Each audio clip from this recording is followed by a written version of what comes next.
राक्षस भुवनच्या शाळेमध्ये आनंदाची लाट आली, विज्ञानाची नवी शाळा अंगणी आमच्या सजली।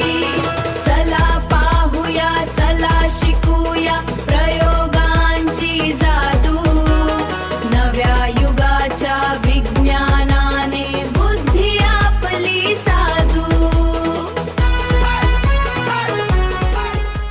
राक्षस भुवनच्या शाळेमध्ये आनंदाची लाट आली, विज्ञानाची नवी शाळा अंगणी आमच्या सजली।